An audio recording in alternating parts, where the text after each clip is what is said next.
Alors je trouve que la thématique, elle s'est imposée d'elle-même. C'était la suggestion de Leïla et en même temps ça avait tellement de sens.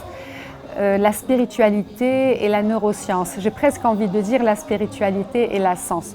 Je pense que l'humain a toujours cherché à trouver du sens. Il a commencé au début à chercher dans la matière, à ouvrir, à opérer, à découvrir, à fouiller dans le corps, la chirurgie, etc.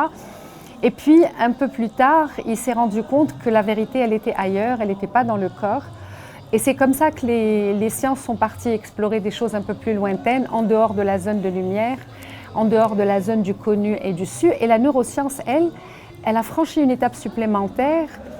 Elle est venue essayer de comprendre le fonctionnement du cerveau humain. En fait, c'est la science de la cognition. L'être humain, c'est de la matière, bien sûr, mais c'est surtout beaucoup de la pensée, du comportement, de l'émotion.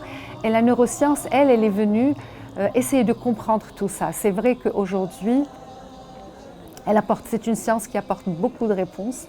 Elle apporte des réponses au visible et à l'invisible. Elle apporte des réponses à nos choix politiques, au fait qu'on soit paresseux ou motivé, au fait qu'on aime manger gras ou manger sucré. Elle apporte des tas de réponses, mais elle apporte aussi cette réponse merveilleuse de la spiritualité qui est notre vraie nature.